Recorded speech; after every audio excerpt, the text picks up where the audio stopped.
Buenos días.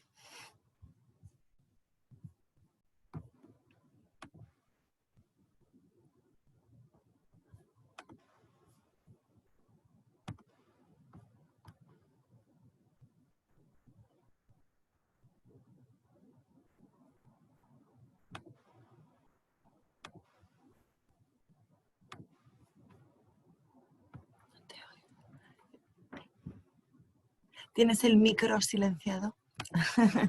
Ahora sí, ¿no? Es que Ahora. estoy conectando con mis auriculares. Vale, perfecto. Hola, Marina. Buenos días, Marina.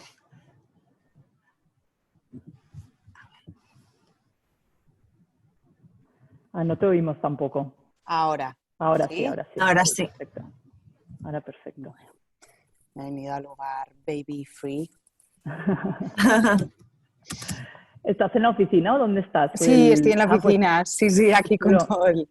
Sí, muy chulo.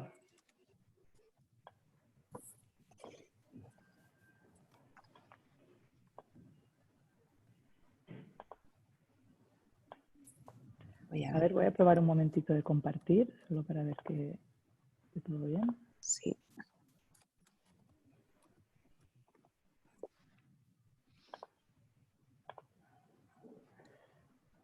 Vale, ahora lo veis, ¿no? Sí, Vale, Sí. perfecto. muy bien. Ya está, dejo de compartir. Sí.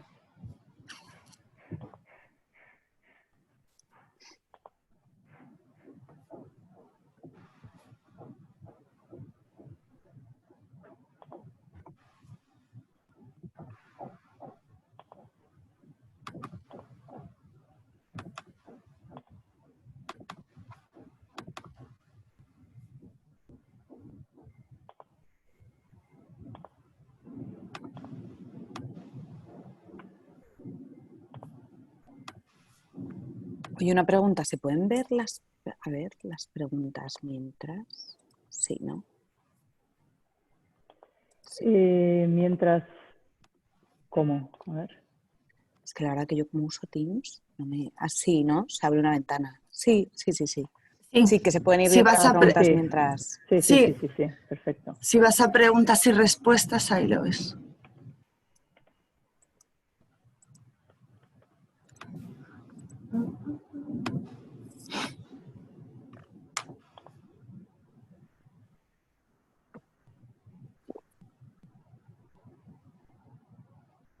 Vale, oye, pues os voy a dejar un segundo, ¿vale? Claro que Vale. esto funciona. Ahora...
Buenos días.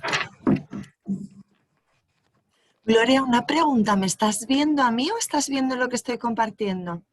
Ahora mismo lo que estás compartiendo, Vale. pero en segundos también. Ahora te veo a ti. No, ahora me veo a mí en grande y a Vale. vosotros. Vale, porque tengo que forzar aquí que se vea lo que estoy compartiendo. Ahora lo que estoy compartiendo, ¿verdad? Yo solo veo lo que estás compartiendo. Vale, perfecto. Yo no.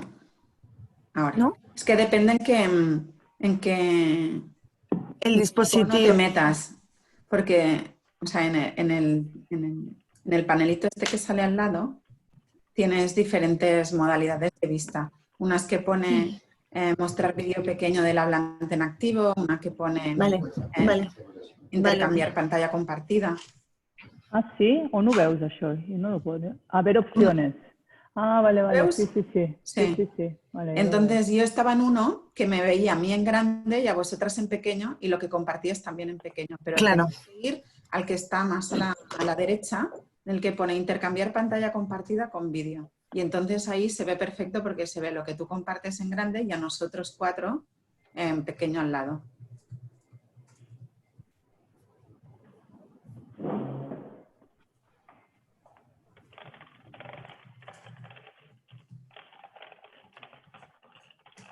Voy a intentar bajar persianas para que esta luz sea un poco menos curiosa.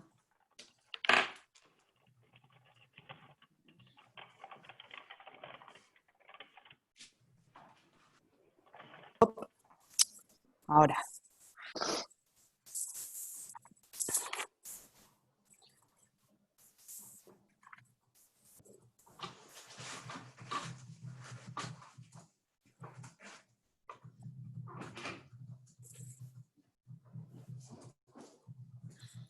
Hola, Gloria.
Salud.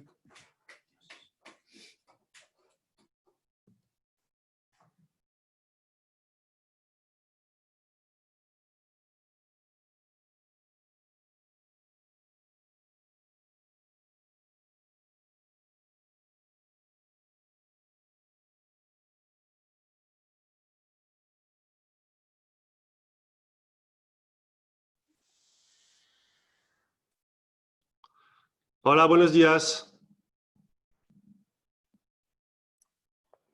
Buenos ¿Me días. oís? Hola. Sí, Hola, buenos perfectamente. ¿Qué días a tal? todas y todos. Bonjour Philippe.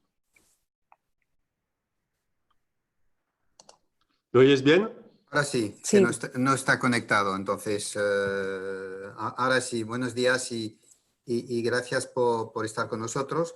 Si os parece, son las 9:29. Vamos a esperar 2, 3 minutos que se vaya conectando las personas que estamos esperando, ya algunas cuantas, pero vamos a dar 2 o 3 minutos de margen y enseguida empezamos. Muchas gracias.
Un minuto y empezamos.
Muy bien, pues creo que ahora sí que podemos empezar. Buenos días a todos y a todas.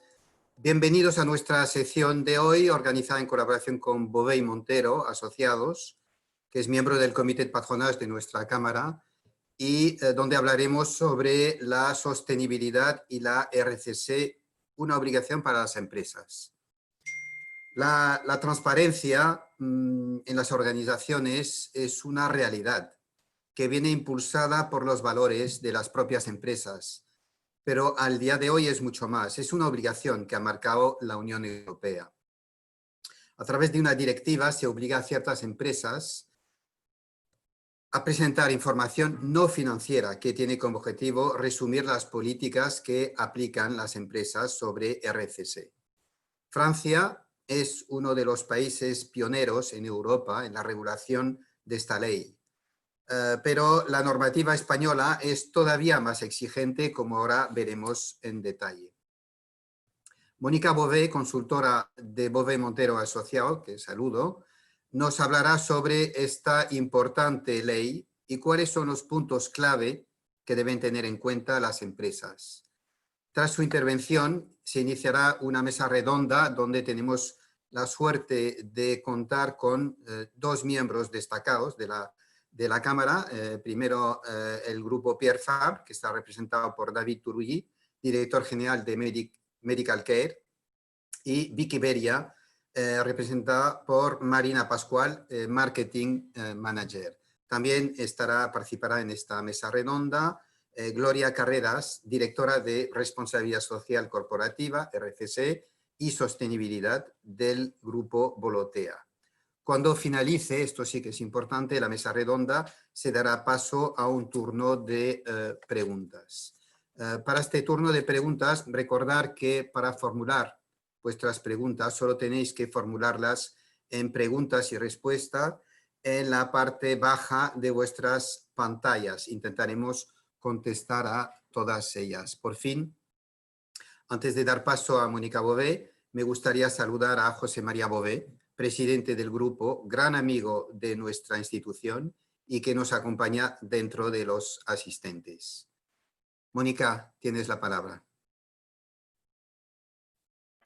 Muchas gracias a todos. En primer lugar, gracias al director general de la Cámara Francesa, el señor Philippe Saman, por sus palabras de bienvenida y por darnos la oportunidad de participar en este webinar. Yo soy Mónica Bové, soy consultora de Bové Montero. Somos una firma fundada hace 42 años con un equipo de 100 profesionales en 5 oficinas en España y estamos especializados en servir a clientela internacional. Tenemos mucha clientela francesa y de ahí es nuestra relación con la Cámara. Y en cuanto a nuestros servicios, pues cubrimos casi todos los servicios que requiere una empresa, desde el asesoramiento fiscal, laboral, contable, la realización de auditorías y el departamento donde trabajo yo misma, que es los proyectos de consultoría. Y con esto vamos a empezar a ver si voy a compartir la presentación.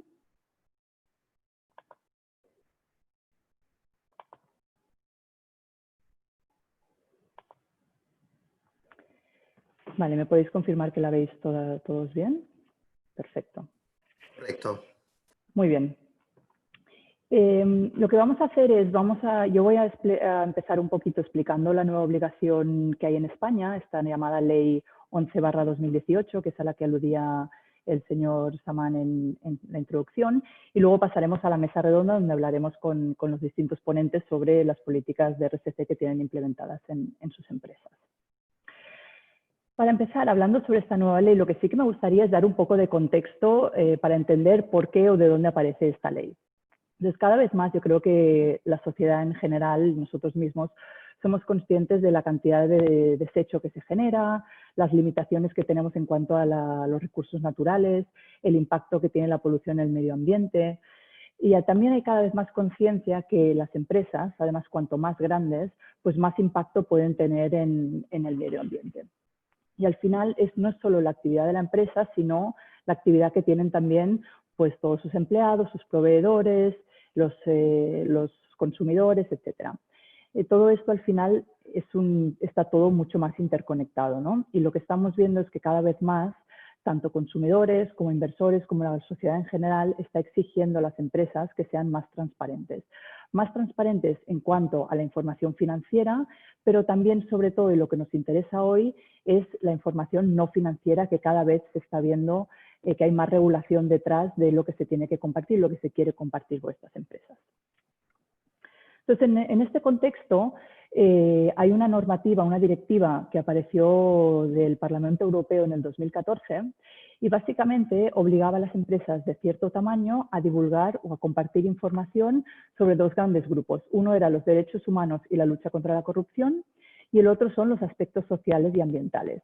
Y lo que decía esta directiva es que todos los países miembros tenían 3 años para transponer esa directiva en una normativa local. Entonces, ¿qué pasó con esta directiva en España? Pues se implementó a través de un Real Decreto, el Real Decreto 18/2017, y finalmente se convirtió en ley, la llamada Ley 11/2018. Entonces, ¿esta ley qué obliga? Obliga a las empresas de cierto tamaño a presentar y verificar un informe que es el llamado Estado de Información No Financiero. Y en este informe, ahora veremos un poco el contenido, pero la aplicación de esta directiva a nivel español, como aludía el señor Samán al principio de la presentación, es bastante más estricta que en otros países de la Unión Europea. Y es más estricta en 2 factores. El primero es que hay más sociedades en España que están obligadas a presentar. Y la segunda es que hay más concreción del contenido que tiene que presentarse en este informe, ¿vale? Entonces ahora vamos a ver en detalle un poco más estos dos puntos. En cuanto a quién tiene que presentar, pues cuando salió la normativa en noviembre del 2018, obligaba a las empresas a cumplir 2 criterios, ¿vale? Para saber quién tenía que presentarlo. El primero de ellos es que tiene que tener más de 500 empleados. Si una empresa tiene más de 500 empleados, pasa al siguiente criterio y tiene que cumplir uno de los 2 siguientes. O es una entidad de interés público y en ese caso está obligada a presentar. Si no, tiene que cumplir 2 de las siguientes condiciones. Tiene que tener activos de más de 20 millones, una cifra de negocios de más de 40 millones o una plantilla media de más de 250 empleados. Esto durante 2 periodos consecutivos. Por lo que una empresa con más de 500 empleados y unos activos de más de 20 millones y una cifra de negocios de más de 40, estaba obligado a presentar este informe. Y la ley se presentó en noviembre y era de implementación en ese mismo año fiscal, por lo que muchas empresas encontraron que en un periodo de 3 o 4 meses, si no habían estado trabajando esta información con anterioridad, tenían que presentar este informe, que es bastante completo, como veremos, y con mucha información que antes era confidencial y que no se compartía. Y se vieron obligados en un periodo muy corto de tiempo a tener que presentar todo esto. Pero esta ley va más allá y también decía en el 2018 que a partir del 2021 esta nueva normativa bajaría en el número de empleados y el primer criterio ya no es de 500 empleados, sino que a partir del año que viene entran a formar parte de esta obligación empresas con más de 250 empleados. Y a partir de ahí seguimos con lo mismo, los otros 2 criterios que hemos visto. O activos de más de 20 millones o una cifra de negocios de 40 o entidad de interés público. Entonces lo que estamos viendo es que a partir del 2021 esta nueva obligación va a afectar a muchísimas más empresas. ¿Qué pasa con los grupos extranjeros? Los grupos extranjeros deben cumplir con la normativa española, pero tienen 2 opciones para hacerlo. Si hay una filial española de un grupo internacional, con una matriz fuera de España, tienen 2 opciones. Pueden completar el Estado de Información No Financiero, o el EINF, como se le llama, individual en España y cumplir con la normativa de esta manera. O si la casa matriz ya presenta un informe muy completo, lo que se puede hacer es presentar en España lo que se llama el Estado de Información No Financiero complementario, que básicamente es la información complementaria que exige la normativa española que no está en la normativa del país de origen, ¿vale? En el caso de Francia en concreto, que es el que nos interesa hoy, lo mismo, Francia es uno de los países pioneros en la regulación en la información no financiera y desde hace muchísimos años que obliga a las grandes empresas a presentar memorias de sostenibilidad bastante detalladas. Pero aún así, la normativa española, en cuanto al Estado de Información no Financiero, es más exigente que la francesa. Y en temas bastante concretos, por ejemplo, en la brecha salarial, en el número de horas de absentismo, en el número de despidos por sexo, edad, categoría profesional, etcétera. La verdad es que hay un listado bastante grande de criterios que requiere la normativa española, por lo que una filial francesa debería entonces presentar el estado de información normalmente complementario si la casa matriz ya hace un informe suficientemente detallado que incluye todos los otros puntos de la ley. Y esto es lo que vamos a ver ahora. ¿Qué es lo que tiene que presentar o qué es la información que se tiene que presentar en este informe? Este es el contenido mínimo que exige la ley. Entonces, como mínimo, tienes que tener en tu estado de información no financiero, en este informe, estos 6 puntos, y en cada uno de estos 6 hay que identificar los riesgos que se ven asociados a cada una de estas cuestiones, las políticas que ha implementado la empresa, los resultados que se han obtenido a través de la implementación de estas políticas y indicadores clave en cada uno de estas secciones. Pero estas secciones entran en todavía más detalle, que es lo que veremos a continuación. Entonces, en cada una de estas secciones, la ley detalla qué es lo que se tiene que presentar en cada uno de ellos.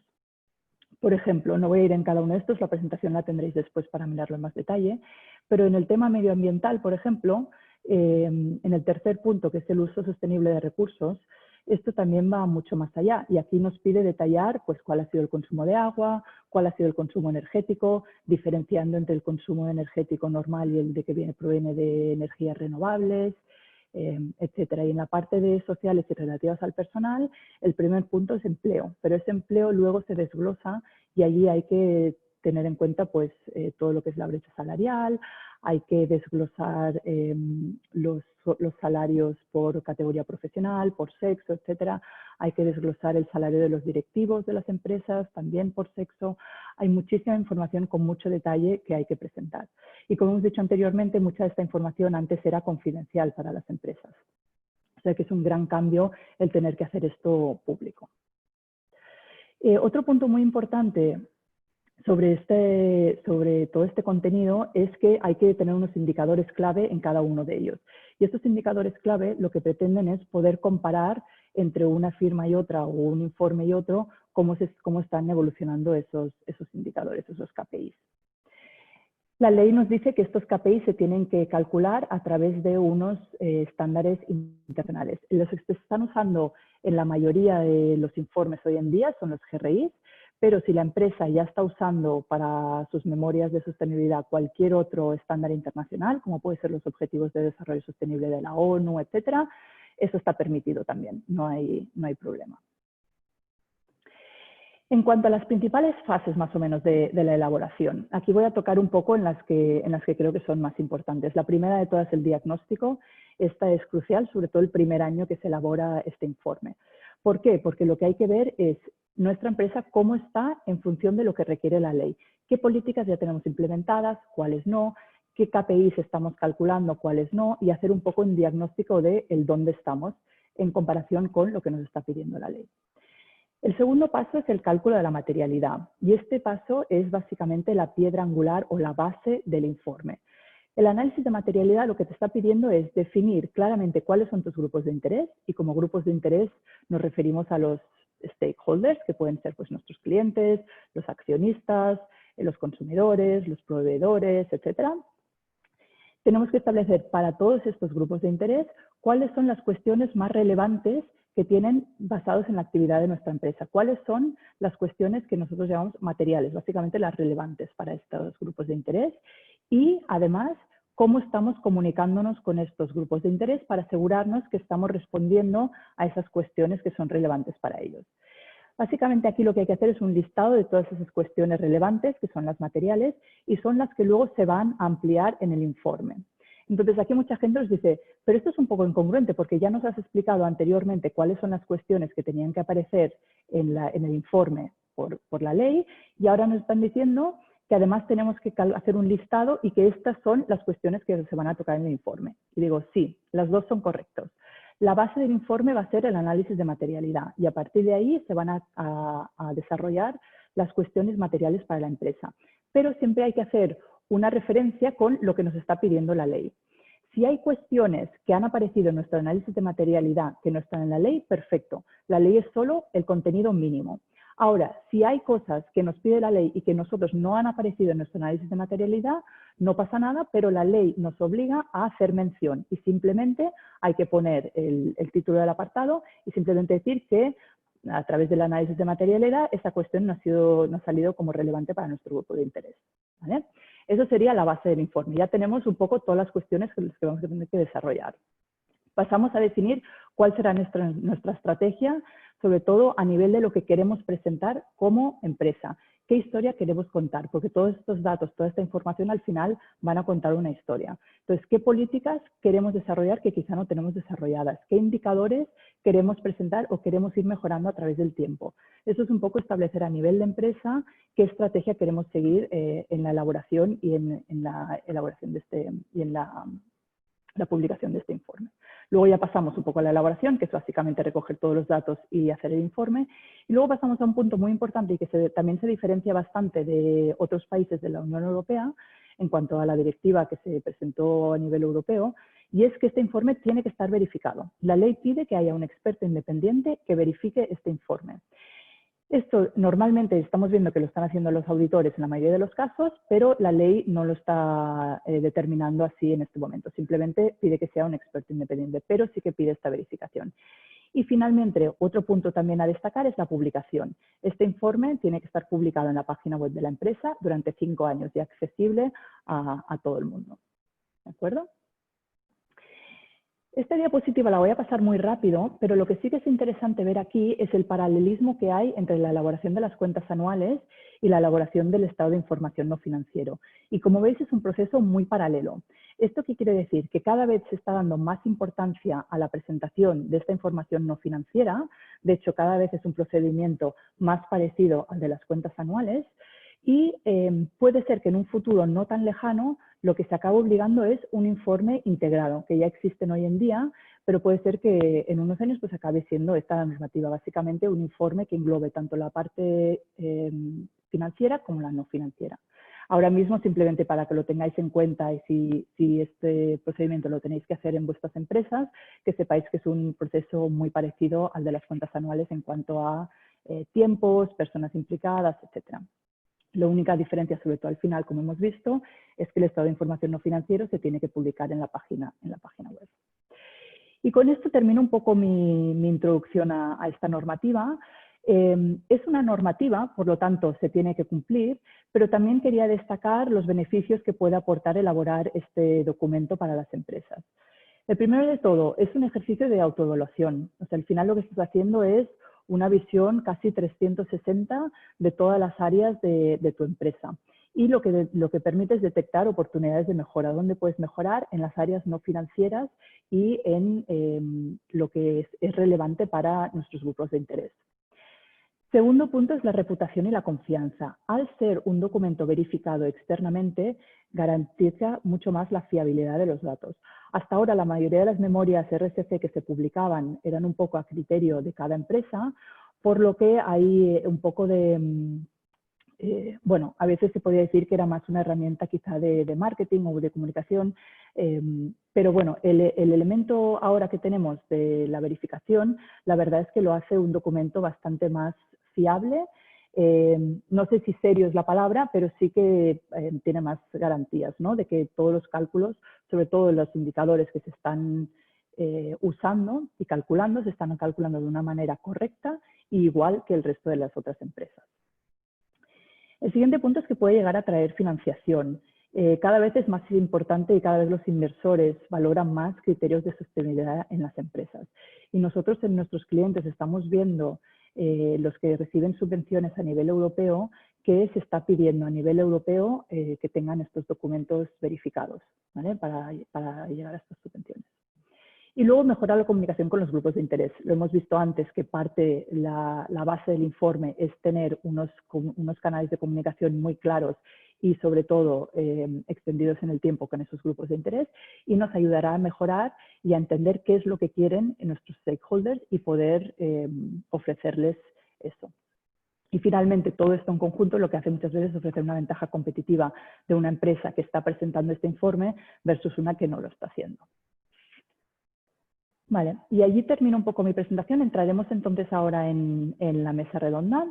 Voy a presentar muy rápidamente a los ponentes, aunque ya lo ha hecho antes Philippe, pero para recordaros a todos, tenemos hoy a David Turili, el director general de Medical Care de Pierre Fabre, Gloria Carreras, que es la directora de Responsabilidad Social Corporativa de Volotea, y a Marina Pascual, que es la Marketing Manager de Big Iberia. Muy bienvenidos a todos.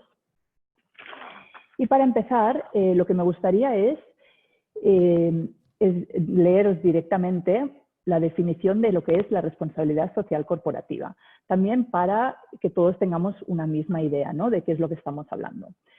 Pues la responsabilidad social corporativa es la forma de conducir los negocios de las empresas, caracterizada por tener en cuenta el impacto que sus actividades generan sobre sus clientes, sus empleados, accionistas, comunidades locales, medio ambiente y sobre la sociedad en general. Yo al leer esta definición, lo que me choca un poquito es que veo que la responsabilidad social corporativa se debería entender más como un enfoque transversal, ¿no? Esto, la definición dice que es una forma de conducir los negocios de la empresa, por lo que está más vinculado al modelo de negocio, y no como una acción quizá colateral o individual, que muchas veces oímos, no, pues mi empresa está haciendo acciones de responsabilidad social corporativa. No sé si eso sería correcto, porque parece más que es todo el enfoque global de la empresa, ¿no? Entonces, a mí me gustaría entender, en esta primera pregunta, desde vuestras empresas, ¿cómo se ha logrado que la responsabilidad social corporativa forme parte de ese modelo de negocio y se integre en la cultura de la empresa? Quizá empezamos por David, de Pierre Fabre. Gracias, Mónica. En primer lugar, agradecer la Cámara por la invitación, ¿no? Creo que es un tema muy relevante y voy a intentar de compartir con vosotros un poco la experiencia desde Pierre Fabre. Para Pierre Fabre, la parte CSR es una parte muy importante, la estamos trabajando desde hace años y hace parte un poco de nuestra DNA, todo lo que es naturaleza, environmental, es algo muy importante. Para vuestra información, en Pierre Fabre lo hemos construido a través de un servicio específico que se llama la Green Mission, y hemos tenido en 2019 el reconocimiento con la EcoCert Certification a nivel de la RSC. Okay, eso es un punto importante. Después, para mí, hay algo muy relevante que es la manera de comunicarlo, y creo que Mónica lo acabas de decir. Todo esto no es un objetivo, es una manera de ser, una manera de vivir en una empresa. Y más que un objetivo comercial, es un objetivo de ciudadanos, de cómo vamos a impactar el mundo en nuestra manera de hacer business, comercio, lo llamamos como queremos. A nivel de Pierre Fabre, realmente, la Green Mission es algo que se pone centralmente a nivel de la empresa y cada persona que trabaja en Pierre Fabre sabe lo que es la Green Mission. Después, una vez que la toma de conciencia se ha hecho, lo hemos construido alrededor de 5 pilares. Primero es lo que llamamos asegurar.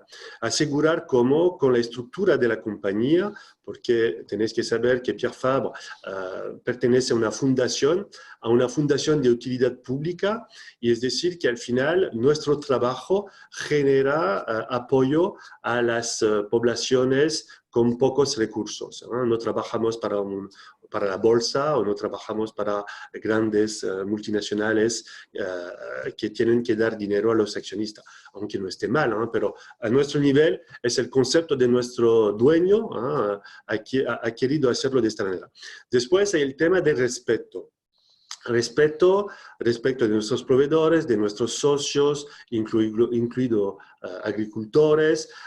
Tenemos desde hace más de 30 años en Madagascar una unidad de producción, vamos a decir, que hace vivir más de 2.000 personas con la Pervenche de Madagascar, que es uno de los componente mayor de nuestros productos en oncología.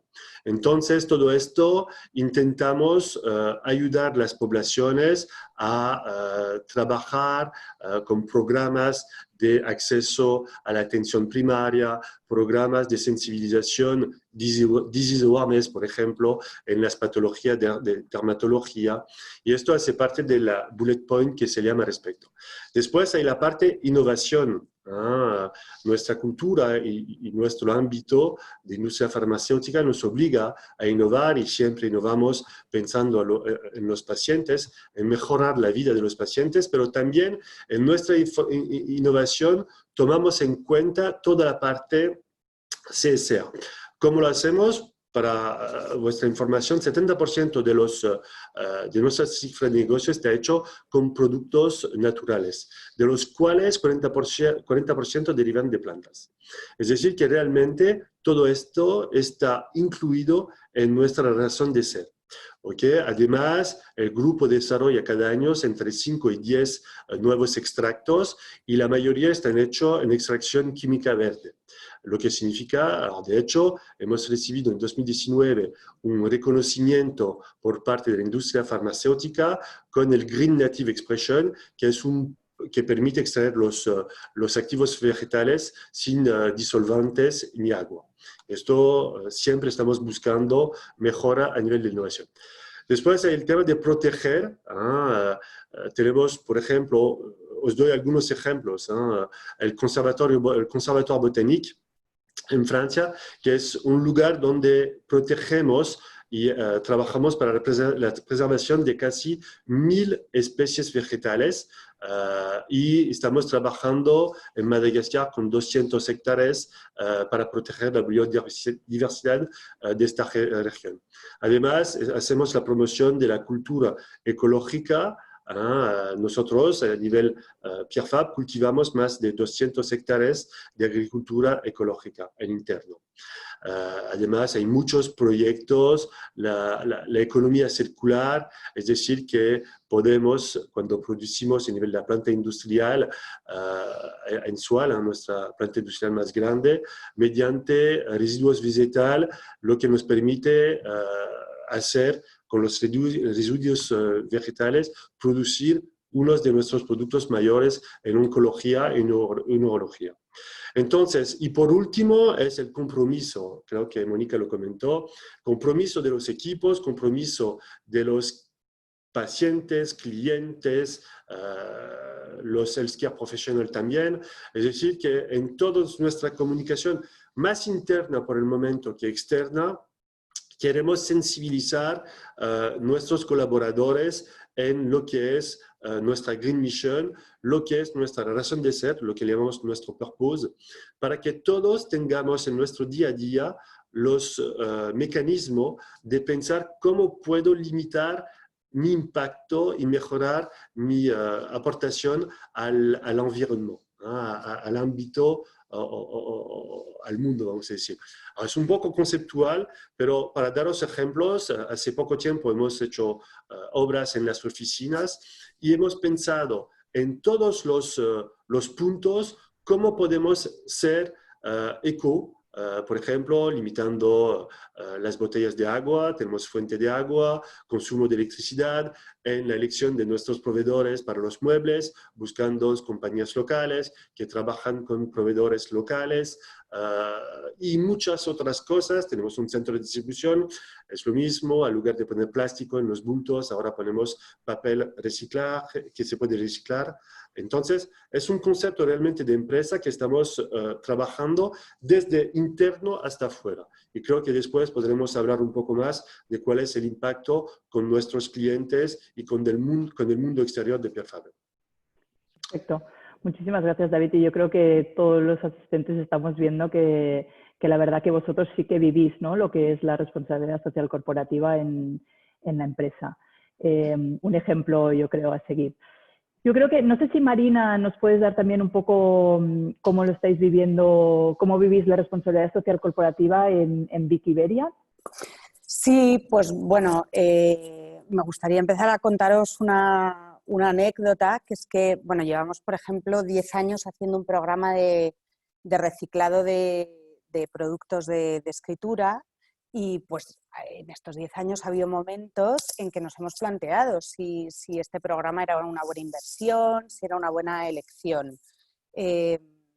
Yo misma he hecho esta pregunta y bueno, pues nos encontramos hoy en una situación en la que no solo seguimos con el programa, sino que además de recoger y reciclar los bolígrafos, los convertimos en mobiliario de exterior, entrando un poco en economía circular. Por lo que mi mensaje más importante es que la responsabilidad social corporativa ya no es una elección, es una exigencia de consumidores, de empleados, de clientes y, bueno, incluso de gobiernos ya. En el caso de Vic, bueno, todos conocéis el icono, ¿no?, de la casa, que es Vic Cristal. Y de alguna manera Vic nace con esta filosofía de sostenibilidad porque se trataba de hacer un producto que democratizara los instrumentos de escritura y que con el mínimo material escriba lo máximo posible. En este caso son pues 5 gramos o 6 gramos de materia prima que hacen que escribas 3 kilómetros. Y eso está muy bien como digamos, punto de comienzo, pero hace falta, para que esto forme parte de las operaciones del día a día, que realmente sean programas concretos, con objetivos concretos, que se van aplicando a todas las áreas de negocio, un poco como decía David. En el caso de Vic hay un programa que se ha materializado a lo largo de todos estos años y un poco construyendo en las técnicas, tecnologías, intereses que se han ido desarrollando, que son 5 pilares con 5 objetivos concretos para 2025 y que comprometen, digamos, a toda la organización, porque tienen que ver con utilizar tecnologías renovables e innovación en los productos, en la fabricación de los productos, o sea, uso de materiales reciclados, energías renovables, etcétera. Actuar contra el cambio climático, esto también está muy ligado a fábrica, pero también a oficinas. Un compromiso con empleados, que es un objetivo de comprometerse a la seguridad de todos los empleados, fábricas y oficinas. Involucrar activamente a todos los proveedores y, por último, una misión que es el compromiso un poco también con la sociedad, que es la de mejorar las vidas a través de la educación, que esto se hace a través de una fundación que tiene Vic. Esto, junto con una filosofía de 4 Rs en cuanto a la producción y packaging de los productos, 4 Rs que son reducción, reciclaje, reciclabilidad de los productos y reuso, pues yo creo que hacen que realmente no haya una sola área de la empresa que no esté ligada a RSC. Y bueno, todo esto, he dicho el nombre del programa, que en el caso de Vic, ¿no?, es Escribiendo el futuro juntos, que está muy ligado al corazón de la empresa, porque también es muy importante que sea comprensible, especialmente y en primer lugar para trabajadores y para las personas más involucradas con la empresa. Perfecto, muchísimas gracias, Marina. Y me ha gustado mucho el tagline de Escribiendo el futuro juntos. La verdad que está muy bien y enseguida yo creo que te metes en el pack, ¿no? Digo, yo también quiero escribir el futuro junto con vosotros. Muy bien, pues voy a volver un momentito a la ley que comentábamos antes, porque debido a esta nueva ley que se implementó en el 2018, ya os comenté que habían varias empresas que les cogió un poco más por sorpresa, ¿no? O que quizá no tenían implementadas políticas de responsabilidad social corporativa y que de repente se veían obligadas a presentar este informe completo, detallado, con acciones de áreas medioambientales, de empleo, sociales, etcétera. Y que quizá vuelve a pasar lo mismo ahora en el 2021, que de repente baja este baremo de 500 empleados a 250 y van a haber muchas empresas que se van a ver de repente cogidas quizá un poco más por sorpresa por esta ley. En el caso de Volotea, que yo sé que estuvisteis, Gloria, que tuvisteis que adheriros a la primera normativa, la de Ley 11/2018, me gustaría que nos contaras un poco cómo enfocasteis el reto de cumplir con esta nueva normativa. Hola, gracias Mónica y gracias a la Cámara Francesa por invitarnos. Pues en nuestro caso, la verdad es que tuvimos la suerte que justo 6 meses antes de que se pusiera en marcha la ley, nosotros ya habíamos empezado a trabajar la responsabilidad social, digamos, conocida como tal, porque de manera natural ya hacíamos muchas cosas a nivel de responsabilidad social, lo único que no estaban descritas ni englobadas en ningún programa. Era más pues, iniciativas que venían con la manera de ser de la compañía en cuanto bueno, pues nuestra misión es cuidar a unos clientes y a unos empleados. Entonces había muchas cosas que ya estaban en marcha y que ya estaban trabajando, pero no existía un plan descrito como tal que incluyera todas estas áreas.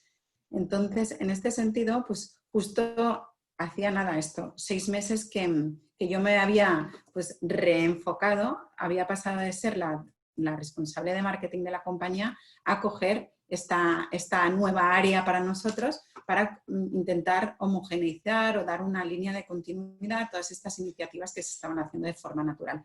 Entonces, de alguna manera, sí que vimos cómo la nueva ley se iba acercando, aunque fuera, pues, bueno, en el tiempo en que se decidió y se implementó, que casi fueron 3 o 4 meses. Entonces, a pesar de oír que se estaba hablando de esta posibilidad, nadie se esperaba que la implementación o que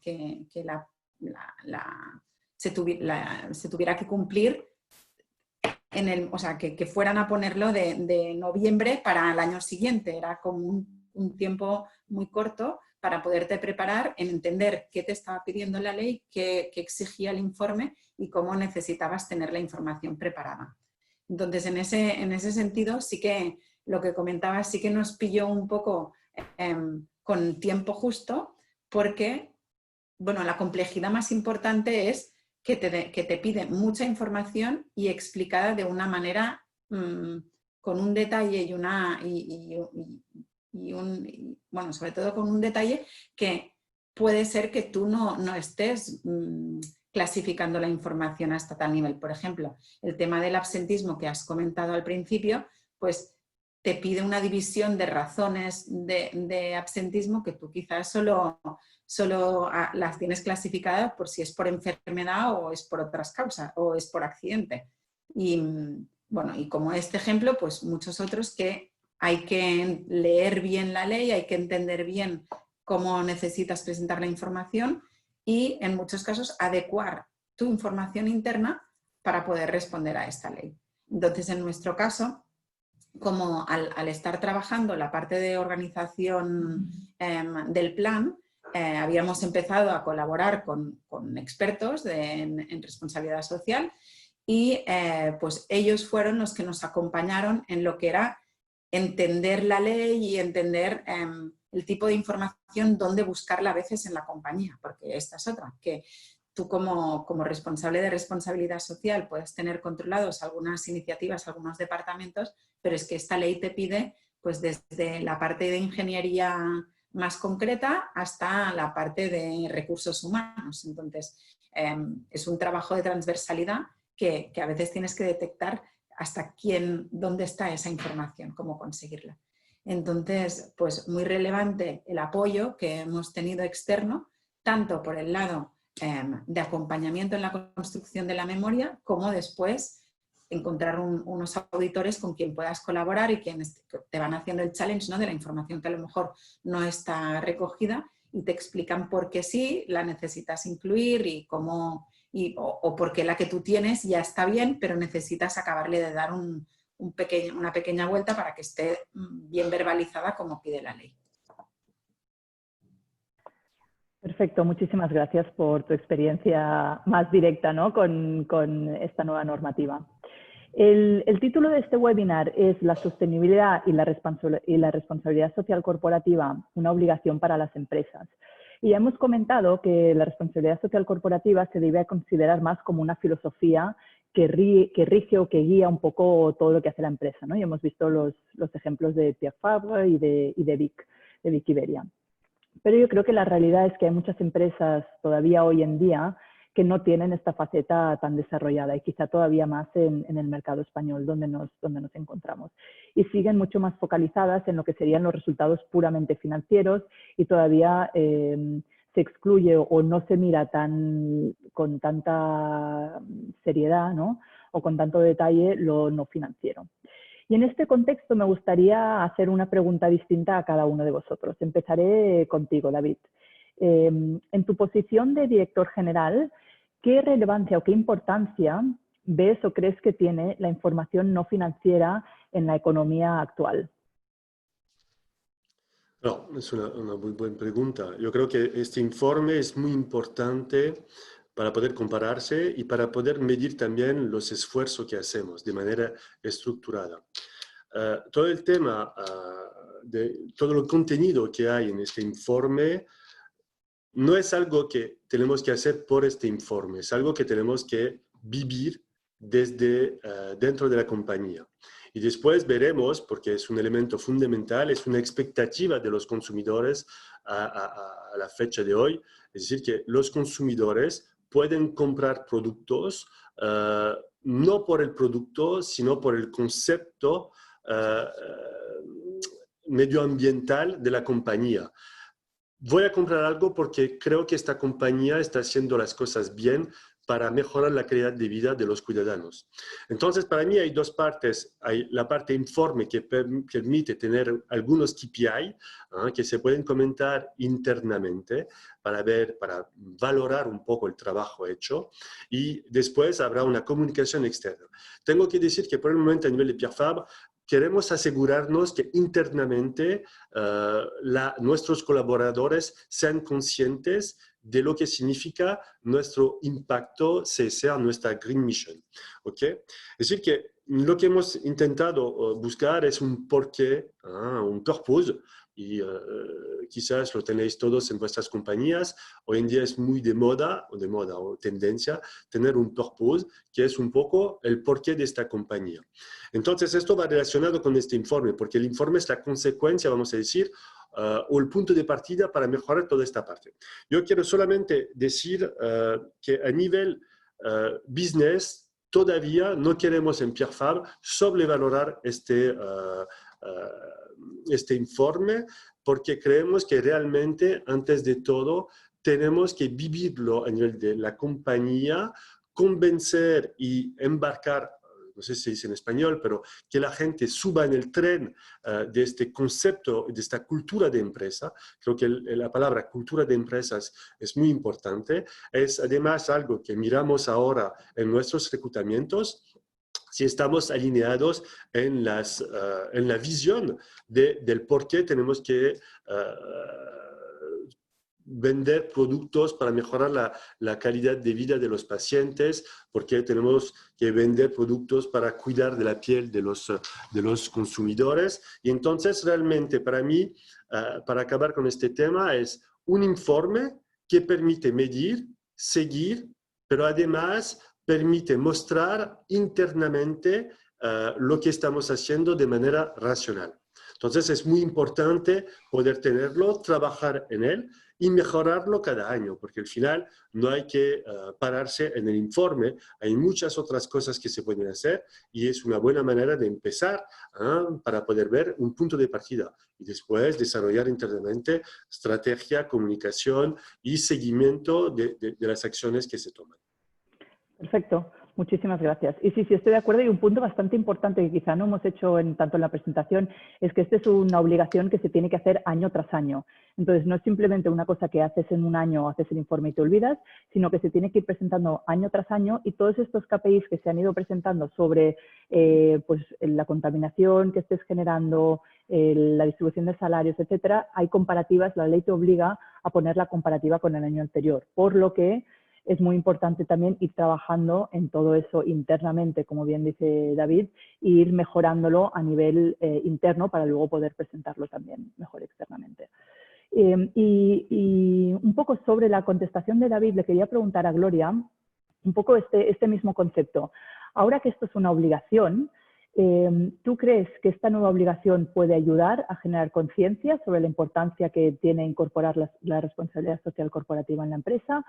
o se considera simplemente un trámite administrativo para muchas empresas, haces el informe, te olvidas y sigues con cómo estabas haciendo tus negocios o tu actividad empresarial hasta el momento.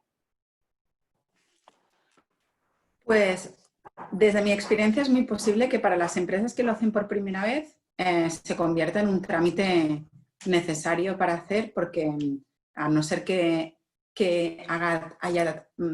lo hayan visto venir desde ahora, o sea, que sean empresas que aún no lo están haciendo, se informen bien y sepan que esto va a llegar y ya organicen su plan de responsabilidad social corporativa teniendo un poco en cuenta esta información, pues la primera vez al final es un poco, hay unas partes seguramente que sí que tendrás muy bien estructuradas tú internamente en tu compañía, pero habrán otras que necesitarás rellenar y completar un poco allá sobre la marcha porque no las habrás tenido en cuenta.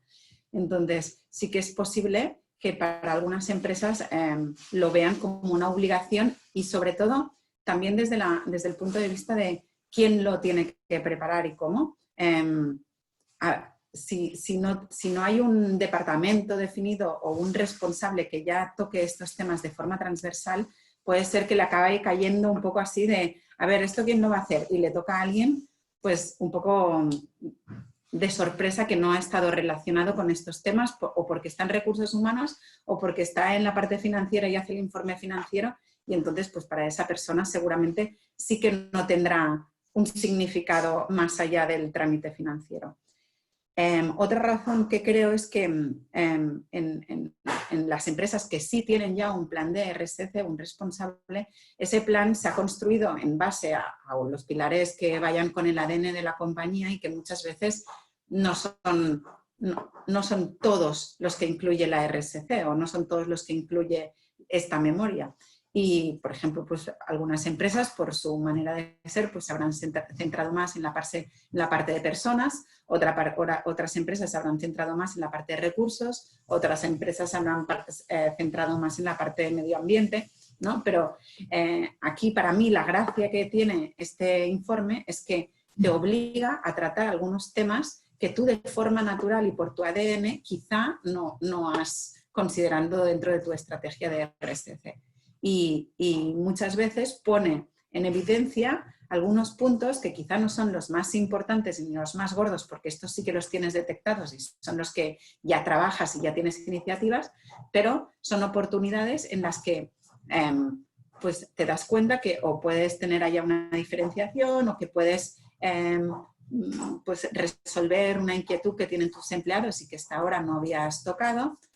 Pero sí, yo creo que es una oportunidad muy grande porque te obliga a buscar más información de la que de forma natural ha surgido en la compañía y te la pone delante de las narices de la persona que hace el informe, pero también de la dirección más alta, porque esto tiene que estar firmado y presentado como unas cuentas anuales. O sea, lo firma el director general, y lo firma el board y lo firman los accionistas en su caso. Entonces, es una oportunidad y, como decíais, es sobre todo también un documento que te obliga a hacer un seguimiento de estas cosas, de estos temas, para que no se queden en una idea de, mira, podríamos hacer esta iniciativa que es chulísima, nosotros queremos ahora que hayan tantos pilotos mujeres como pilotos hombres, pero esto cada año tienes que ver cómo va cambiando, cómo vas avanzando, y no es una cosa que puedas cambiar de un día para otro, o a lo mejor te das cuenta que con pilotos es una cosa un poco más fácil de explicar o de vender y de animar a las mujeres a que consideren esta profesión, pero mecánico de pista, pues a lo mejor cuesta un poco más y es una carrera más de fondo que vas a tardar más tiempo. Pues bueno, todas estas cosas son compromisos que tú tienes que ir haciendo y a veces pues no podrás dar resultados de un año para otro, pero tienes que seguir pues manifestando tu compromiso. Perfecto, muchísimas gracias. Nosotros en nuestra experiencia con clientes internacionales lo que hemos visto es que muchas veces las casas matrices tienen mucho más desarrolladas las políticas de responsabilidad social corporativa. Muchas veces ya de esas casas matrices hace muchos años que elaboran memorias de sostenibilidad o que incluso bueno, tienen políticas desarrolladas bastante bien implementadas. Pero a veces lo que hemos visto en nuestra experiencia es que no siempre todas esas medidas se adoptan en el país local o sobre todo en España, y muchas veces estas políticas también tienen que ser de alguna manera traducidas o adaptadas a lo que sería la filial local. Y en este caso mi pregunta es para Marina. Me gustaría saber un poco cómo habéis hecho en BIC para aprovechar las políticas que ya estaban establecidas a nivel de grupo y adaptarlas localmente. Como si esto ha sido un tema fácil de hacer o si ha habido alguna complicación, un poco la experiencia con esto. Bueno, yo creo que aquí se aúna un poco varias de las cosas que habéis estado comentando. Sobre todo yo creo que la dificultad de las políticas internacionales, bueno, tienen una gran ventaja, que es que cuando hay una política internacional suele tener más recursos y más fondos para hacerla realmente que abarque a toda la compañía, pero la dificultad es acercarla al empleado de aquí y a al grupo de interés local. Entonces, yo creo que hay varias cosas que se pueden hacer. En nuestro caso somos una empresa, por ejemplo, de producto. Producto es algo que ya viene hecho desde Francia, en nuestro caso la mayoría de los productos, pero, por ejemplo, cuando tenemos que hacer operaciones especiales de packaging, pues en vez de elegir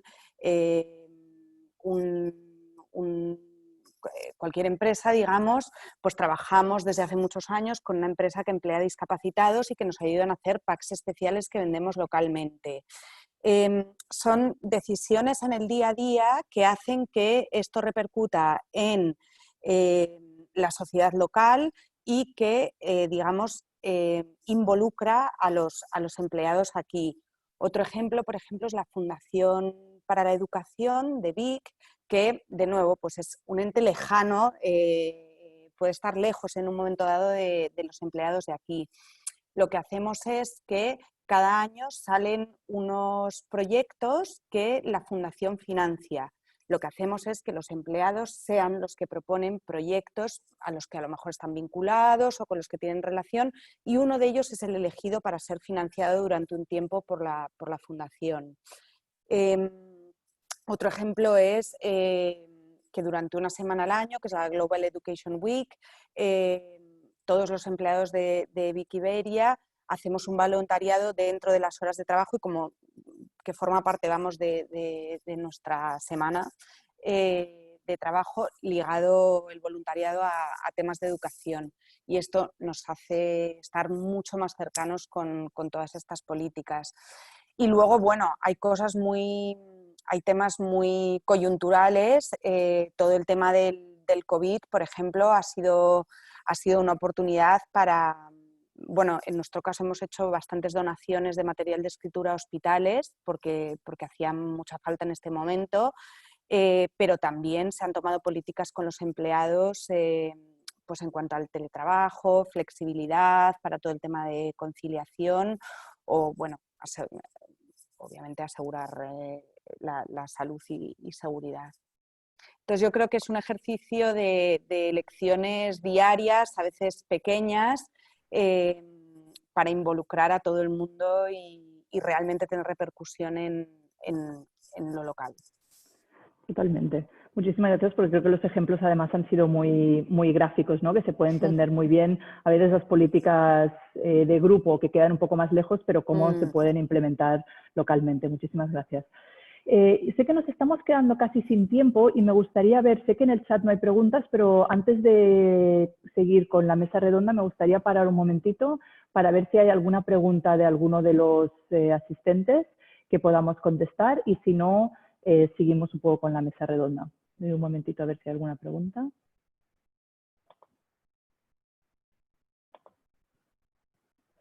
Vale, pues seguimos un poco con ya casi para terminar, pero lo que me gustaría es quizá que dierais alguna recomendación para empresas que quizá no tienen tan desarrollada el área de responsabilidad social corporativa. A ver, perdonad, que parece que sí que tenemos una pregunta aquí. las pymes también están obligadas a tener una responsabilidad social corporativa. Pues esto depende del tamaño de la pyme, ¿vale? Es un poco el criterio que habíamos dicho antes.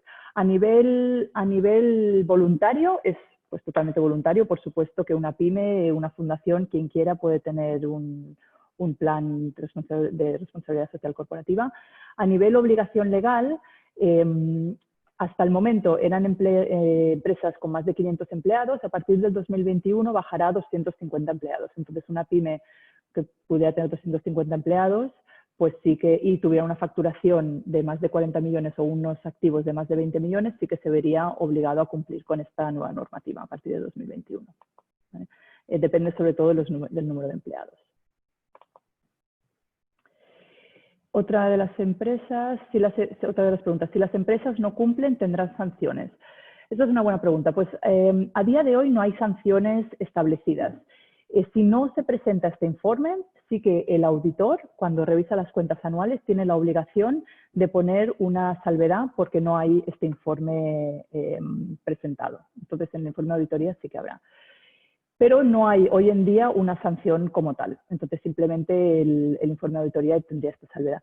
¿Qué pasa si en el informe, si sí que se presenta el estado de información no financiero, este informe, pero faltan partes o hay documentación o cuestiones que no se han querido presentar o indicadores que no se han presentado?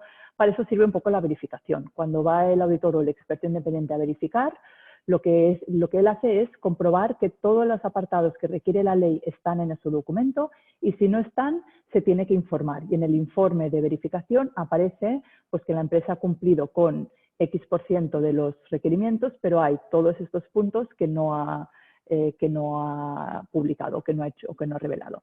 Y esto queda, esto queda constancia públicamente y normalmente al año siguiente hay que intentar mejorarlo. Pasamos ahora a una pregunta más que hay. Buenos días, más que una pregunta es un comentario. En España solo el 30% de las empresas cumplen con la LGD, ley que obliga a integrar a personas con algún tipo de diversidad funcional y esto es un criterio que aparece en el estado de información no financiera. Sí, totalmente. Tanto esto como el plan de igualdad, que es otra ley que también salió hace un año aproximadamente, son obligaciones que tienen que tener las empresas y no siempre se cumplen. Entonces, esto es otro criterio más que pues tiene un poco una obligatoriedad. Una vez estás obligado a formular el estado de información no financiero y tienes que poner todas estas, si estás cumpliendo o no, y además esto se hace público, pues dos cosas. Uno, genera conciencia internamente dentro de la empresa, un poco lo que decía Gloria, ¿no? Que al final este documento se lo revisan los accionistas, los socios, etcétera, y tienen conciencia de que no están cumpliendo algunas de estas normativas. Y luego también internamente con empleados, etcétera, también genera un poco de conciencia social, ¿no? Oye, tenemos esta obligación y no la estamos cumpliendo. Entonces, quizá también esto es otra manera de intentar agrupar estas otras obligaciones que también están, que muchas veces quizá no se están cumpliendo todavía. Y si me permites, Mónica, añadir una cosa también en Sí. este sentido, que lo habías comentado un poquito al principio, pero si necesitas pedir algún tipo de ayuda, sobre todo en estas épocas ahora del coronavirus, o participar en algún concurso de fondos, proyectos europeos, muchas de estas iniciativas te piden toda esta información en regla. Si tú no has presentado el plan de igualdad, o si es a nivel español, si no tienes al día el plan de igualdad o la LGD o las medidas alternativas que te requiere la ley o obviamente la memoria no financiera, pues todas estas cosas son un freno directo. Exactamente, sí, sí. Y esto es lo que vemos que cada vez más es una obligación, pero bueno, cada vez más hay incluso empresas que si quieren acceder a algunas subvenciones, fondos, etcétera, aunque no estén obligadas por la ley, tienen que tener toda esta documentación en regla porque si no, no accedes a mucha de esta financiación, correcto. Muchas gracias, Gloria. Pues yo creo que terminaremos entonces, déjame ver a ver si hay alguna pregunta más para alguno de vosotros. Yo creo que ya está, sí. Vale, pues terminaré con una última pregunta un poco para todos. Y sobre todo va enfocado a las empresas que quizá no tienen tan desarrollado el área de responsabilidad social corporativa y quizá les puede parecer pues, un desafío, ¿no? Introducirse en este campo. Me gustaría que dijerais muy brevemente, porque la verdad que nos estamos ya pasando de tiempo, pero muy brevemente para terminar, un poco qué recomendaciones daríais o qué iniciativas podríais recomendar que son fácilmente implementables. Y empezaremos por Gloria, luego quizá David y finalizaremos con Marina y ahí ya daremos por finalizado el webinar. Adelante, Gloria. Pues desde mi punto de vista yo haría 2 recomendaciones principales. La primera es que, respondiendo un poco también a la pregunta sobre las pymes, es que aunque no sea obligatorio, segurísimo que su empresa tiene inquietudes a nivel de responsabilidad, o sea, que se considerarían después dentro de responsabilidad social, lo que seguro que han salido de manera espontánea, natural, y a lo mejor lo que no ven es si es necesario o no esto estructurarlo en un plan. Pero por la manera como somos nosotros somos consumidores y somos empleados a la vez, o sea, las mismas exigencias que tenemos como consumidores las tenemos como empleados de una organización. O sea que si mira dentro de la compañía, segurísimo que hay muchísima gente y él mismo que tiene inquietudes en este sentido.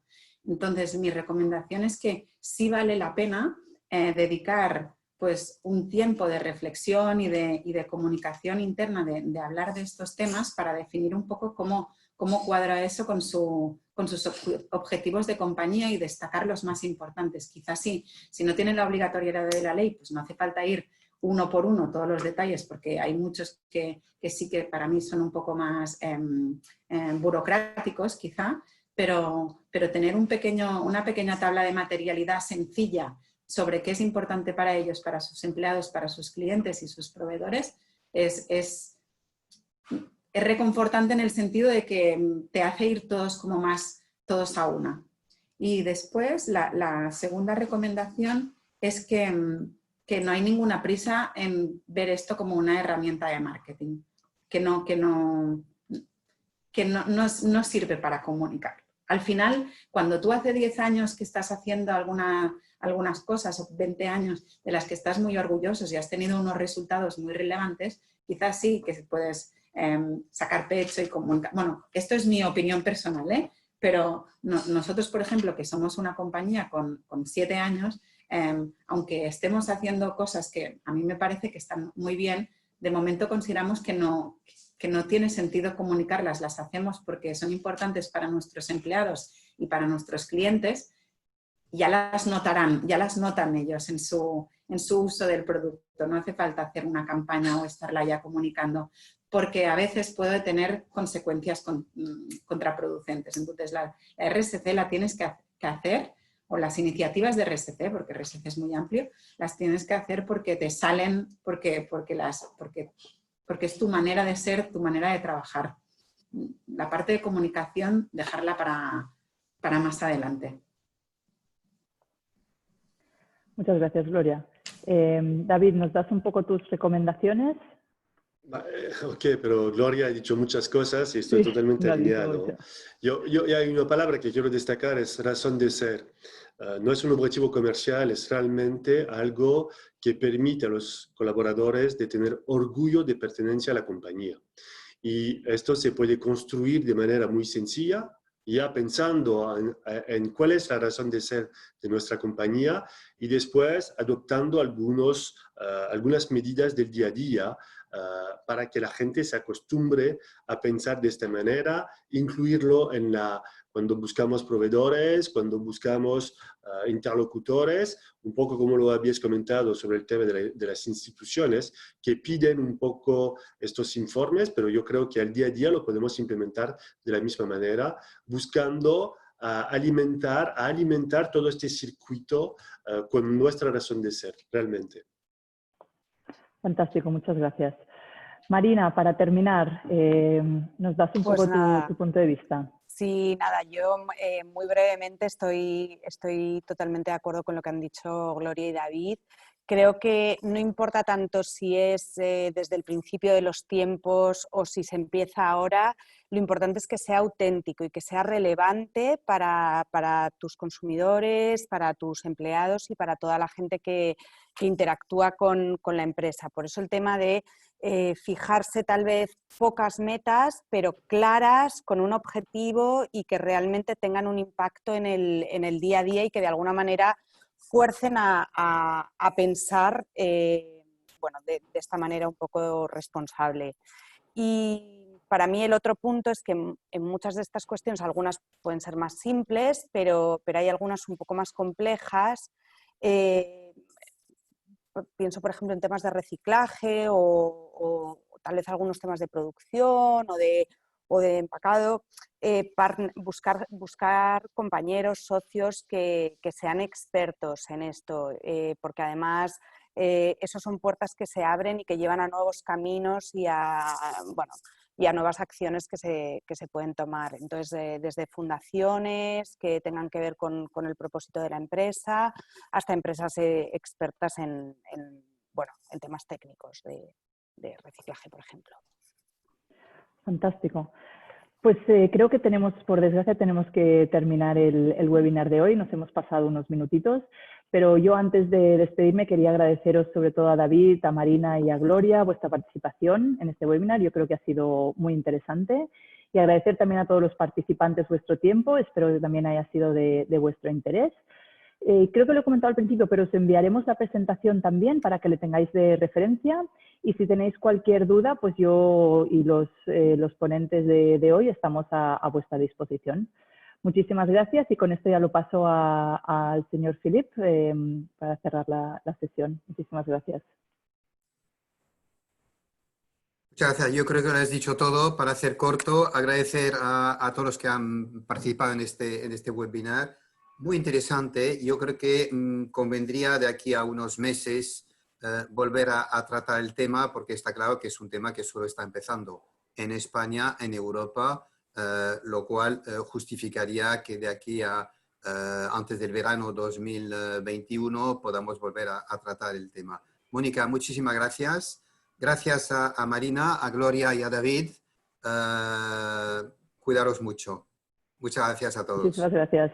Gracias. Buenos días a todos. Gracias a vosotros, un placer. Adiós.